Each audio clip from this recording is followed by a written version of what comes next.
I recently posted a video reacting to a video of the competitive player Raxi playing in ranked and using a grenade exploit with like infinite grenades.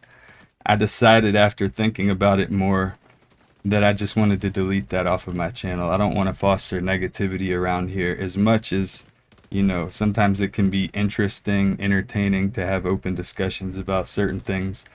I don't want to create a witch hunt for any other players, and I also just don't want to have negativity directed towards him or towards me. It's just unnecessary. So, as much as I think that I made some good points in that video, as much as leaving it up would have benefited my channel, like I think I even lost a subscriber when I deleted the video and I like made a little community post about doing so. Oh well, sorry to disappoint. But I just feel like some of my stuff that I said in that video was in poor taste. We can disagree on certain things, we can have different opinions and everything, but I think that, we can keep it respectful. All of that said, I think there's a big misconception recently with my video that I posted titled XDefiant Casuals Are Gone, Now It's Only Sweats, and I said nothing but sweats. Now, I think a lot of people kind of got baited by that hyperbole and assumed that I'm like complaining about I'm just terrible at the game, I'm having trouble. That's not really my gripe. What my gripe is that as somebody with a high SR, I think my SR has been as high as like 3,500. With that, it seems like the team balancing sometimes punishes me for being a good player playing by myself, and then I wind up going against enemy teams that are like conjoined twins. Like I come around the corner and there's four guys running hand in hand, like daisy chained together. Reminds me of like kindergarten when you would see kids being like led through the hallways to go to lunch and they're all holding onto a rope together, like traveling down the hallway. It gives me flashbacks to like Warzone or something when I'd go into a room and there would be three people in the corner together. So at the end of the day, we're all going to have varying opinions on different things. I think that some people will say that bunny hopping or movement drove some people away from XDefiant. I honestly think the first impression was the most damaged by the netcode. My only gripe is that as a solo player, sometimes it can be really irritating playing against full parties.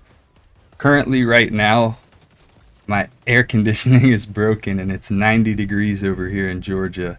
And then the GPU is 113 degrees. The CPU is probably a little cooler because it's water cooled. And then on top of that, the room's 90 degrees. So the room probably gets well over 100 degrees. And if I'm sitting here playing the game at this particular time, I can't sit and play for too long and like try to just keep playing until I get that one right lobby where I can like pop off. If it doesn't happen within a few matches, the room's just incredibly hot and I'm just irritated. Basically, an $8,000 air conditioning fix is standing in between me and being able to like have a long gaming session. At the end of the day, I just think it can be really irritating sometimes as a solo player, the way that the lobby balancing is. And I know that it's just completely random. Sometimes you're going to get good teammates, sometimes you're going to get bad teammates. And it's definitely better than the alternative, which would be some manipulative matchmaking going on in the background. Personally, I just think them adding things like looking for group features, like mercenary mosh pits for solo players, all those kind of things could be really beneficial because sometimes it is pretty tough going against full stacks and stuff like that just in a public match. It can be irritating, you just want to hop on and play for a little bit. You don't have a lot of time and you just get into the lobby and you can tell the other team's making call outs and playing strategically together. Maybe I'm just too old and I'm past the stage in my life where I have a bunch of friends that I play video games with, so sucks to be me, I guess. The meta is essentially playing with your friends and stomping out the lobby. I guess there's an argument that that's always the way that it's been in Call of Duty. That doesn't necessarily mean that it's like a good thing. I think that playing as a solo player going against full parties and stuff, when they're playing together, coordinated, it feels like you're getting jumped. And nobody likes going looking for a fair one-on-one and then getting jumped. That's just what it feels like. And you can say, I've started to learn to try to stick closer by my teammates, try to just, adjust my play style and adapt and everything. Sometimes there is some adapting you can do. Sometimes there's no adapting to be done when you're just getting spawn trapped over and over and your team has no map control. I just wanted to post a video talking and clarifying about that.